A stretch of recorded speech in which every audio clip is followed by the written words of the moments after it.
সে যুগে দেশের সীমানা আজকের মতো এত নিখুঁতভাবে নির্ধারণ করা থাকত না, কিন্তু সুলতান আইয়ুবী তার সাম্রাজ্যের সীমানা একটি কাগজের উপর এঁকে নিয়েছিলেন। তিনি হিসাব করে দেখলেন, ধর্মীয় গোমরাহির এ উৎপাত সীমান্ত অঞ্চলেই বেশি। রাষ্ট্রীয় সীমানার ব্যাপারে আইয়ুবী অবশ্য অন্যরকম ধারণা পোষণ করতেন। তিনি বলতেন, ইসলামী রাষ্ট্রের স্থায়ী সীমারেখা বলে কিছু নেই। যেখানে ইসলামী শাসন আছে সেটা ইসলামী রাষ্ট্র, আর যেখানে মানবরচিত মতবাদ চালু আছে সেটা অনৈসলামিক রাষ্ট্র হিসেবে গণ্য। তার অধিবাসী এবং শাসক যদি মুসলমান হয় তবুও। মিশরের সীমান্তবর্তী গ্রামগুলোতে সুযোগ পেলেই খ্রিস্টানরা সরাসরি আক্রমণ চালাত। একদিন সে আক্রমণ বন্ধ করে সাংস্কৃতিক আগ্রাসন শুরু করল। ইসলামী আদর্শের অনুসারীদের ইমানি চেতনা দুর্বল করার জন্য এক ব্যক্তিকে পীর বানিয়ে পাঠিয়ে দিল সেই সীমান্তবর্তী গ্রামাঞ্চলে। এই আগ্রাসনের উদ্দেশ্য ছিল দুটো। প্রথমত, মুসলমানদের আকিদা বিশ্বাস নষ্ট করা, আর দ্বিতীয়ত নিজস্ব মতবাদের প্রচার ও প্রতিষ্ঠা। খ্রিস্টানদের প্রধান আক্রোশ ছিল কোরআনের উপর, কারণ কোরআন জিহাদকে মুসলমানদের উপর ফরজ করে দিয়েছে। মানুষের উপর জুলুম অত্যাচার হলে তা থেকে তাদের বাঁচানোর জন্য মুসলমানরা যে লড়াই করে, কোরআন তাকেই জিহাদ বলেছে। কোরআন মুসলমানদের উপর এ জিহাদকে ফরজ মানে বাধ্যতামূলক করে দিয়েছে। যুদ্ধের ময়দানে মুজাহিদদের মধ্যে যে প্রচণ্ড আবেগ ও অনুপ্রেরণা দেখা যায় তা কোরআনের এ ঘোষণারই ফল। তারা যখন লড়াইয়ের ময়দানে আসে এ ফরজ দায়িত্বের অনুভূতি নিয়েই আসে। এ অনুভূতি তাদের অন্তরে জ্বলজ্বল করে জ্বলতে থাকে বলেই তারা হতে পারে এত বেপরোয়া, এত দুঃসাহসী। প্রাণের কোনো মায়া নেই তাদের, কারণ কোরআন তাদের বলে দিয়েছে মুজাহিদ কোনোদিন মরে না। যে আল্লাহ তাকে তার প্রতিনিধি হিসাবে দুনিয়ায় পাঠিয়েছেন, লড়াই করতে করতে যুদ্ধের মাঠ থেকে জীবনের চূড়ান্ত সাফল্য নিয়ে মুজাহিদদের একদল চলে যায় সে আল্লাহর কাছে। এদের বলা হয় শহীদ। আরেক দল যুদ্ধে বিজয়ী হয়ে গাজী হয়ে ফিরে যায় আপন ঠিকানায়। ময়দান থেকে ওরা ফেরে শাহাদাতের গৌরব লাভের অপূর্ণ আকাঙ্ক্ষা নিয়ে। গনিমতের মাল তাদের জন্য হালাল, কিন্তু গনিমতের মালের আশায় তারা কখনো যুদ্ধ করে না। অন্যদিকে খ্রিস্টানরা যুদ্ধ করে সাম্রাজ্য বিস্তারের লালসায়। যুদ্ধ জয়ের চেয়ে লুটপাটের দিকে তাদের নজরটা থাকে বেশি। সেই রহস্যময় পীর সম্পর্কে সীমান্তের গ্রামগুলোতে গুজব ছড়িয়ে পড়ে। আকাশ থেকে এসেছেন তিনি, খোদার দিন নিয়ে এসেছেন তিনি। তিনি মৃতকে জীবিত করতে পারেন। মানুষের সেবা করার জন্য সঙ্গী সাথী নিয়ে তিনি ঘুরে বেড়ান গ্রাম থেকে গ্রামান্তরে। যারা তাকে দেখেছে তারা বলে, হুজুরের দাড়ি উজ্জ্বল সাদা, গায়ের রং ফর্সা, মাথার চুল লম্বা এবং ঢেউ খেলানো, তার টানা টানা চোখে যেন চাঁদের আলো, দাঁত মুক্তার মতো স্বচ্ছ, বীরের মতো টান টান সিনা আর বলিষ্ঠ শরীর। হুজুরের সাথে থাকে উটের লম্বা বহর আর অনেক খাদেম। মানুষ ভক্তি করে হুজুরকে যে নাজরানা দেয় সেসব বহন করে এ উটের কাফেলা। তিনি শহর বন্দরে যান না, দুঃখী মানুষের সেবা করার জন্য গ্রামে গ্রামে ঘুরে বেড়ান। গ্রামের পাশে তাঁবু খাটিয়ে কয়েকদিন সেখানে থাকেন, আশপাশের গ্রামের লোকদের দুঃখ দূর করে চলে যান অন্য এলাকায়। উট ও ঘোড়ার কাফেলা তার আগমনের সুসংবাদ নিয়ে যায় আগে আগে। ঘোড়সাওয়াররা সামনের গ্রামগুলোতে পৌঁছে চিৎকার করে বলতে থাকে, তিনি আসছেন, পীর সাহেব তশরিফ আনছেন। কোথায় তোমরা? চারদিকে এ খবর পৌঁছে দাও, তোমাদের সব সমস্যা সমাধান করে দেবেন তিনি। যে যেখানে আছো অমুক প্রান্তরে গিয়ে সমবেত হও। লোকজন চারদিক থেকে ঘিরে ধরে তাদের।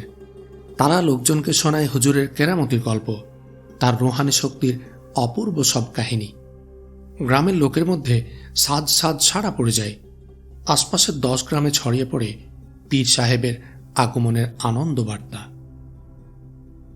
সেনাবাহিনীকে পেছনে রেখে আলীকে নিয়ে রাতের আধারে কায়রোর পথ ধরেছিলেন সুলতান আইয়ুবী। যখন তিনি কায়রো শহরে প্রবেশ করেন তখনও শহর তেমন জেগে ওঠেনি। ফজরের নামাজ পড়ে 2-1 প্রবীণ ব্যক্তি পাতভ্রমণে বের হয়েছেন। এছাড়া রাস্তাঘাটে তেমন কোলাহল নেই। যেন ঘোড়ায় চড়ে পাতভ্রমণে বেরিয়েছেন এমন একটি ভাব নিয়ে গল্প করতে করতে সুলতানের বাড়ির দিকে এগিয়ে গেলেন আলী ও আইয়ুবী। ভোরের ঠান্ডা হাওয়া থেকে বাঁচার জন্য যেভাবে মানুষ চোখ মুখ ঢেকে রাখে, তাদের চেহারাও সেভাবে নেকাবে ঢাকা। দু একজন পথচারী যারা তাদের দেখেছে, তারা কেউ ভাবেও নি সুলতান আইয়ুবী এভাবে ফিরে আসতে পারেন, ফলে কেউ তাদের চিনতে পারল না। লোকজনের দৃষ্টি এড়িয়ে মহলে প্রবেশ করলেন তারা। শহরের কেউ টেরও পেল না সুলতান সশরীরে কায়রোতে অবস্থান করছেন। মহলে প্রবেশ করে আলীকে নিয়ে তিনি এক কামরায় ঢুকে গেলেন। বিশ্বস্ত এক গার্ডকে ডেকে বললেন, আমার ঘোড়া পেছনে সরিয়ে নিয়ে যাও, আমি এসেছি এ কথা যেন কেউ জানতে না পারে। আলী কামরার দরজা বন্ধ করে দিয়ে বললেন, সুলতান, এখন কি করতে চান? আগে তুমি ছদ্মবেশ নাও, তারপর তোমার দপ্তরে গিয়ে সন্দেহভাজনদের তালিকা নিয়ে এসো। পুরো তালিকায় আমি ভালোভাবে চোখ বুলিয়ে নিতে চাই। কিছুক্ষণের মধ্যেই ছদ্মবেশ নিয়ে পথে নামলেন আলী। একটু পরে ফিরে এলেন তালিকা নিয়ে। সুলতান গভীর মনোযোগে একটি একটি করে নাম ও ঠিকানা মনের গভীরে গেঁথে নিতে লাগলেন। এক সময় আলীকে বললেন, আলী, আল ইদ্রিসকে একটু ডেকে আনবে। আল ইদ্রিসকে ডেকে আনলেন আলী। এই সে আল ইদ্রিস, যার দুই যুবক ছেলেকে গাদ্দাররা ধোকায় ফেলে খুন করেছে। আল ইদ্রিস আসতে সুলতান আইয়ুবী তাকে বুকে জড়িয়ে ধরলেন। ছেলেদের প্রসঙ্গ তুলে আল ইদ্রিসকে সান্ত্বনা দিলেন তিনি। যদি আমার সন্তানরা যুদ্ধের ময়দানে শহীদ হতো তবে আমি খুশি হতাম। আমার আফসোস শুধু এতটুকুই, তারা দুশ্মনের প্রতারণার ফাঁদে পড়ে প্রাণ দিল। আল ইদ্রিস বললেন, জানি এখন সন্তানের জন্য শোক করার সময় নয়। আপনি আমাকে কেন ডেকেছেন সে কথা বলুন। আলীর কাছ থেকে কায়রোর অবস্থা আমি শুনেছি, এবার আপনার কাছ থেকে শুনতে চাই। ষড়যন্ত্রকারীদের সম্পর্কে আপনি কতদূর কি জানেন বলুন। আল ইদ্রিস যা জানেন আদ্যোপান্ত সুলতানকে জানালেন। আলীর রিপোর্টে এমন কিছু নাম ছিল যা সুলতানের ধারণার বাইরে। তিনি আল ইদ্রিসের কাছে কয়েকটি নাম উল্লেখ করে বললেন, এদের সম্পর্কে আপনার অভিমত বলুন। আল ইদ্রিস তার মতামত পেশ করলেন। সুলতান বললেন, আমি গোপনে কায়রো প্রবেশ করেছি কিছু বিশেষ কাজে। আমি যে এসেছি এ কথা কাউকে বলবেন না। তালিকার এ নাম কটি মুখস্থ করে নিন। এরা সবাই রাষ্ট্রের গুরুত্বপূর্ণ ব্যক্তি, কিন্তু আলীর রিপোর্ট সত্য হলে এদের ব্যাপারে সিদ্ধান্ত নিতে দ্বিধা করব না আমি। আপনি খুব ভালোভাবে চিন্তাভাবনা করুন এবং এদের ব্যাপারে খোঁজ খবর নিন। কাল সকালে আপনি আপনার মতামত জানাবেন। আল ইদ্রিস বিদায় নিলে তিনি আবার তালিকা নিয়ে বসলেন। যতই পড়ছেন ততই বিবর্ণ হয়ে যাচ্ছে তার চেহারা। এক সময় আলীকে বললেন, আলী, এখানে তুমি যাদের তালিকা দিয়েছ তাদের ব্যাপারে খুব ভালো করে খোঁজ খবর নিয়েছ তো? 100% নিশ্চিত না হয়ে কারো নামই আমি এ তালিকায় তুলিনি। আমার কাছে আরও একটি তালিকা আছে। সন্দেহ হলেও এদের ব্যাপারে এখনো নিশ্চিত কোনো প্রমাণ জোগাড় করতে পারিনি বলে আপনার কাছে দিইনি।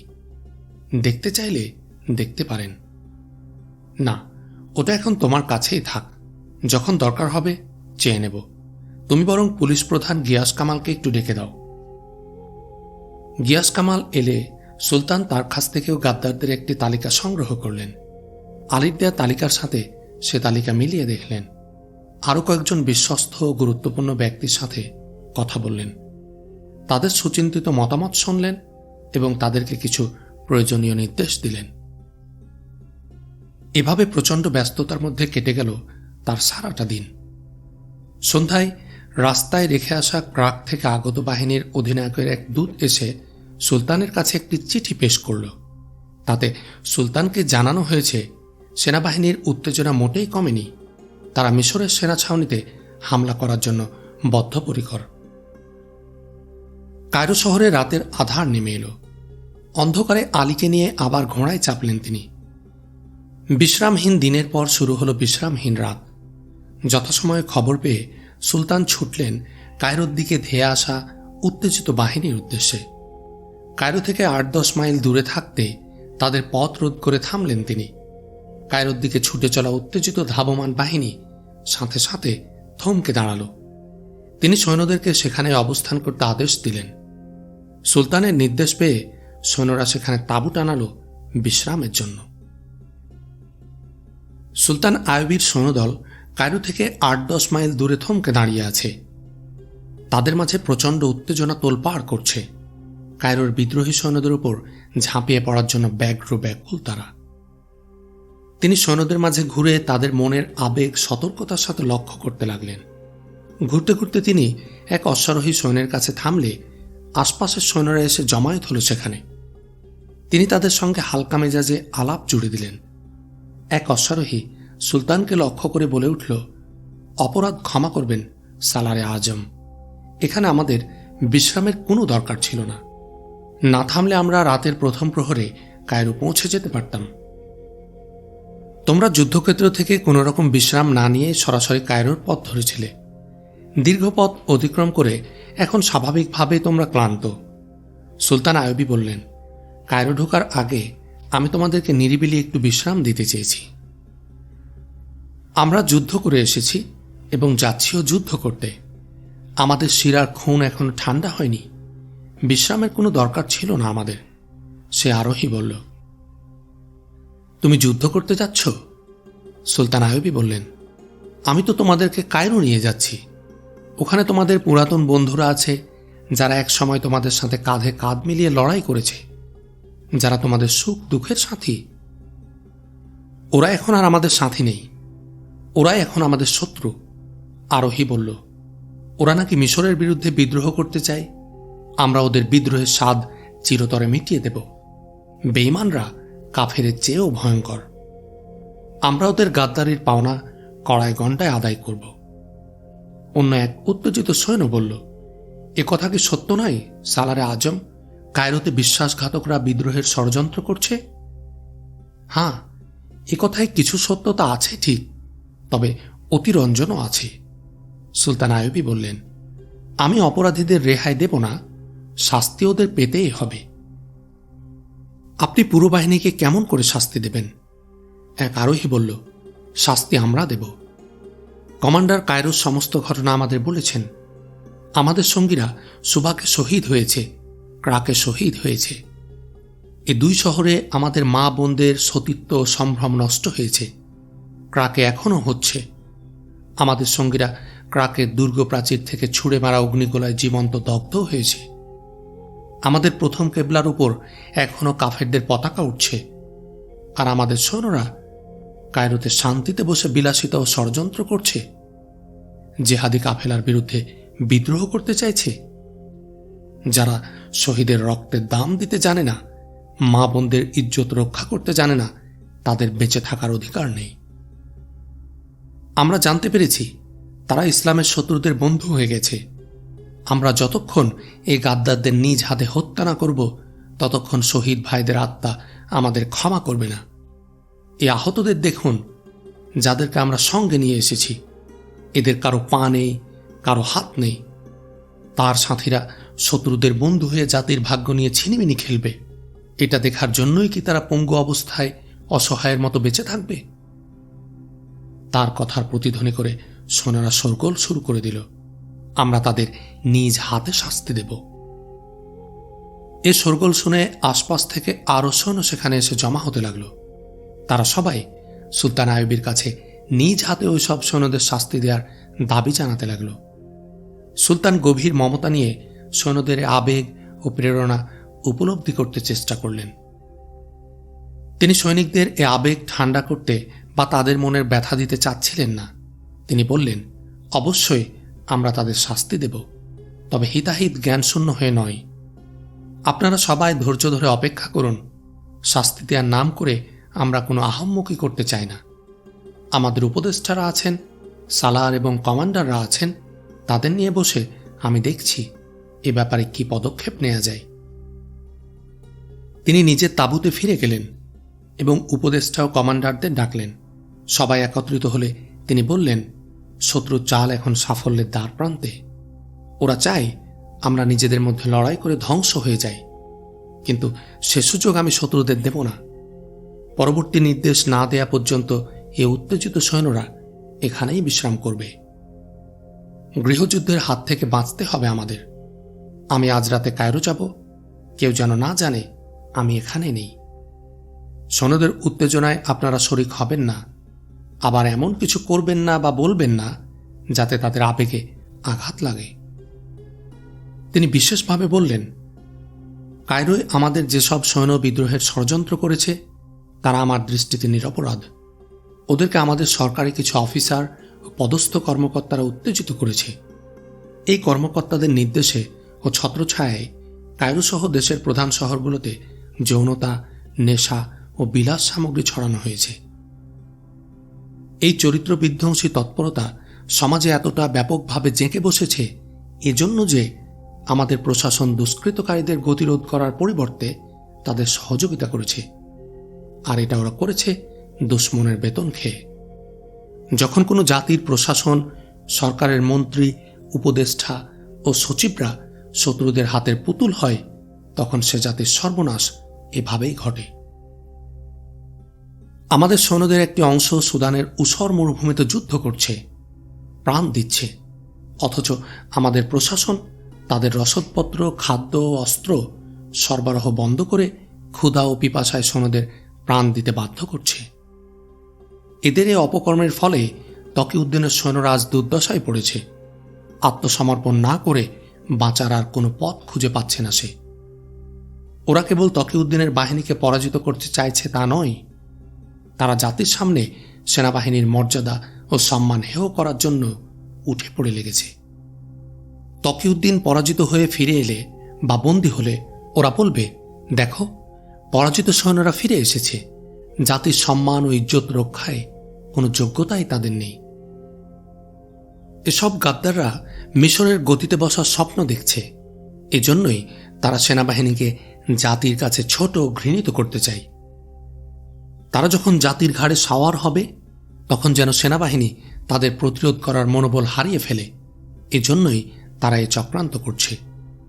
এ অবস্থায় চুপচাপ বসে থাকার কোনো অবকাশ নেই আমাদের। যদি ওরা দিনের জন্য এ চেষ্টা করত, তবে আমি সে বাহিনীতে সাধারণ সৈনিক হয়ে লড়াই করতাম। কিন্তু ওরা তো এসব ষড়যন্ত্র করছে কেবল নিজেদের ভবিষ্যতের জন্য, নিজের ক্ষমতা ও প্রতিপত্তি বৃদ্ধির জন্য। এজন্য দুশ্মনের সাথে হাত মিলাতেও তাদের আপত্তি নেই। ওদের একমাত্র লক্ষ্য ছলে বলে কৌশলে নিজের ক্ষমতা লাভ। দিন ও ইমানের সাথে এর কোনো সম্পর্ক নেই। কিন্তু আমি চাই জাতিকে সেইখানে নিয়ে যেতে যেখানে সে দিনের শত্রুদের ভ্রুকুটি উপেক্ষা করে বীরের মতো বুক ফুলিয়ে চলতে পারে। কুচক্রীদের ঘৃণ্য দৃষ্টি বর্তমান ও ব্যক্তি স্বার্থের দিকে, আমাদের দৃষ্টি জাতির ভবিষ্যৎ কল্যাণের দিকে। তিনি একটু থামলেন। এরপর রক্ষী প্রধানকে বললেন, আমার ঘোড়া প্রস্তুত করতে বলো। এরপর তিনি উপস্থিত উপদেষ্টা ও সালারদের দিকে ফিরে বললেন, আমি কায়রো যাব। ওখান থেকে আমি তোমাদের জানাবো তোমরা কখন এখান থেকে রওনা হবে। তিনি কয়েকজন কমান্ডো লিডারকে তার সফর সঙ্গী হওয়ার জন্য দ্রুত প্রস্তুত হয়ে আসতে বললেন। তারা উঠে দাঁড়ালে তিনি বললেন, খবরদার, আমার অনুপস্থিতির খবর যেন সৈনিকরা না জানে। আমার তাঁবু গুটাবে না, এ অবস্থায় রেখে দেবে, যাতে তাদের সন্দেহ না হয় আমি এখানে নেই। কমান্ডো লিডাররা বেরিয়ে গেল। তিনি উপদেষ্টাদের দিকে ফিরে বললেন, আমি আপনাদের স্পষ্ট ভাষায় বলতে চাই, যেসব সৈন্য বিদ্রোহের জন্য প্রস্তুতি নিচ্ছে আমি তাদের বিরুদ্ধে কোনো ব্যবস্থা নেব না। আপনারাও কেউ তাদের বিরুদ্ধে কোনো কটূক্তি করবেন না। কেউ যেন ওই সৈনিক ভাইদের ঘৃণার পাত্র মনে না করে সে চেষ্টা করুন। আমি অ্যাকশন নেব তাদের উপর যারা সেনাবাহিনীকে উত্তেজিত ও বিভ্রান্ত করেছে এবং জাতিকে বিপদগামী করার জন্য নিকৃষ্ট ষড়যন্ত্রে লিপ্ত রয়েছে। আমি জানি কায়রোর যে সৈন্যদের নামে আজ অভিযোগ উঠেছে তারা ষড়যন্ত্রের শিকার। এরাই যখন শত্রুর সামনে যাবে এবং শত্রুর তীর তাদের সম্ভাষণ জানাবে, তখন তাদের মনে পড়বে তারা আল্লাহর সৈনিক। বিদ্রোহের পোকা তখন তাদের মাথা থেকে পালিয়ে যাবে। আপনারা আপনার সন্তানকে এসব মুজাহিদদের দেখাবেন যারা দিনের শত্রুদের বিরুদ্ধে জিহাদ করেছে। দেখবেন তাদের মন স্বাভাবিকভাবে জোয়ার দিক থেকে জিহাদের দিকে ফিরে আসবে। আমি আপনাদের স্পষ্ট ভাষায় বলতে চাই, ইসলাম ও ইসলামী সাম্রাজ্যের স্থায়িত্ব ও সম্মান কেবলমাত্র এসব জিন্দাদিল মুজাহিদরাই রক্ষা করতে পারে, অন্য কেউ নয়। খ্রিস্টান ও ইহুদিদের যুদ্ধের গতিধারা বলছে দুনিয়ার বুক থেকে ইসলামকে নিশ্চিহ্ন করার জন্য তারা সর্বাত্মক প্রচেষ্টা চালাবে। তাদের চতুর্মুখী চক্রান্ত বলছে ইসলামের জন্য নিবেদিত প্রাণ মুজাহিদদের বিরুদ্ধে তারা একটার পর একটা ষড়যন্ত্র করে যাবে। তাদের সকল তৎপরতার উদ্দেশ্য দুনিয়ার বুক থেকে ইসলামকে নিশ্চিহ্ন করা। আমরা এই অপতৎপরতা বরদাস্ত করতে পারি না। মনে রাখবেন, মুজাহিদদের মর্যাদা যখন মুসলমানদের কাছে হেয় বা খাটো হয়ে যায়, তখন মুসলমানদের জাতীয় সম্মান এবং সম্মানও বিশ্ব দরবারে ভুলুণ্ঠিত হয়ে যায়। কোনো কালেই কোনো মুসলিম রাষ্ট্র শক্তিশালী সেনাবাহিনী ছাড়া টিকে থাকতে পারে না। আমাদের আজকের ভুল ইসলামকে আগামীকাল অন্ধকারে নিমজ্জিত করবে। আমাদের আজকের সঠিক পদক্ষেপ আগামী প্রজন্মের জন্য বয়ে আনবে সাফল্যের স্বর্ণ তরুণ। আমাদের আজকের দুর্বলতা ও ব্যর্থতা আগামী প্রজন্মকে নিয়ে যাবে ক্ষতি ও ধ্বংসের অতল গহ্বরে। মাননীয় আমির একজন উপদেষ্টা বললেন, আমাদের ভাইয়েরা গাদ্দারিতে নাম লিখিয়ে আগামী প্রজন্মের নিশ্চিত বরবাদি ও ধ্বংসের কাজ তো সম্পূর্ণ করেই ফেলেছে। তারা এখন ক্রমাগত গোলাম ও দাসে পরিণত হতে থাকবে। স্বাধীনতা কাকে বলে, জাতীয় সম্মান কি জিনিস, এসব কোনো অনুভূতি তাদের থাকবে না। আমাদের কাছে কি এর কোনো চিকিৎসা আছে? এর চিকিৎসা হচ্ছে জাতির বিবেককে জাগ্রত করা। সুলতান আইয়ুবী বললেন, জাতির কোনো নাগরিক আমাদের প্রজা নয়। জাতির প্রতিটি নাগরিক তার নিজ নিজ অবস্থানে একজন দায়িত্বশীল। তারা যদি বাদশার মতো স্বাধীন ও সচেতন হয়, তবে জাতির অস্তিত্ব তারাই রক্ষা করবে। এজন্য কোনো ব্যক্তিকে তার প্রাপ্য সম্মান থেকে বঞ্চিত করবেন না। আমাদের নেতাদের মধ্যে বাদশাহ হওয়ার প্রতিযোগিতা ও উন্মাদনা শুরু হয়েছে। এজন্য তারা জাতির প্রতিটি নাগরিককে প্রজা বানিয়ে নিজেদের বাদশাহী ও ক্ষমতা প্রদর্শন করতে চায়। আমাদের মনে রাখতে হবে, মানুষ পশু নয় যে আমরা তাদের জানোয়ারের মতো হাঁকিয়ে বেড়াবো। মানুষের মধ্যে বিবেক, বুদ্ধি আছে, আত্মসম্মান বোধ আছে এবং জাতীয় মর্যাদার অনুভূতি আছে। জাতির এই গুণগুলো বিকশিত থাকলে জাতি নিজেই চিন্তা করে নেয় কিসে তার ভালো আর কিসে মন্দ। যদি জাতি মনে করে সালাহউদ্দিন আইয়ুবীর চেয়ে উত্তম আমির তাদের সামনে আছে, যিনি ইসলামী সাম্রাজ্যকে দৃঢ় ভিত্তির উপর সুরক্ষিত রেখে রাজ্যের বিস্তৃতি ঘটাতে পারবেন, তাহলে জাতির যে কেউ আমার পথ আগলে যেন উচ্চারণ করে, সালাহউদ্দিন, তুমি এখন মসনদ খালি করো, আমরা তোমার চেয়ে যোগ্য ব্যক্তি খুঁজে পেয়েছি। জাতির মধ্যে এ চিন্তা চেতনা ও সাহসের বিস্তার ঘটুক, যাতে কেউ ফেরাউনের মতো দাম্ভিক হতে না পারে। শাসকের বিরুদ্ধে কেউ কথা বললে তার শিরশ্ছেদ করার দুঃসাহস যেন জন্ম নিতে না পারে কোনো শাসকের মনে। রক্ষী ভেতরে প্রবেশ করল, সালাম দিয়ে বলল, আমির, আপনার ঘোড়া প্রস্তুত। ততক্ষণে সঙ্গে যাবার জন্য যাদের নাম বলেছিলেন তারাও তৈরি হয়ে চলে এলো। সুলতান আইয়ুবী তাদের মধ্য থেকে 12 জনকে সাথে নিলেন। অন্যদের বললেন, তোমরা এই তাঁবুর চারপাশে পাহারা দিতে থাকবে, কেউ যেন জানতে না পারে আমি এখানে নেই। তিনি সেই 12 জন কমান্ডোকে বললেন, মাইলখানিক পূবে যে ছোট্ট পাহাড় দেখা যাচ্ছে তার ওপাশে গিয়ে আমার জন্য অপেক্ষা করো। প্রত্যেকে আলাদা আলাদাভাবে যাবে। তোমাদের গতি দেখে যেন কেউ বুঝতে না পারে তোমরা সফরে যাচ্ছ। যাবে গোপনে এবং এক একজন এক এক দিক দিয়ে যাবে। সফরসঙ্গী কমান্ডোরা বেরিয়ে গেলে তিনি দ্রুত তৈরি হয়ে বাইরে এলেন এবং সঙ্গে সঙ্গে ঘোড়ায় চেপে রওনা হয়ে গেলেন নির্দিষ্ট স্থানে। সন্ধ্যায় সাদিয়া ইমামের জন্য মসজিদে খাবার নিয়ে এসে মাহমুদকে দেখে থতমত খেয়ে গেল এবং হেসে দিল। মাহমুদ জিজ্ঞেস করল, তুমি আমার জন্য খাবার আনবে না?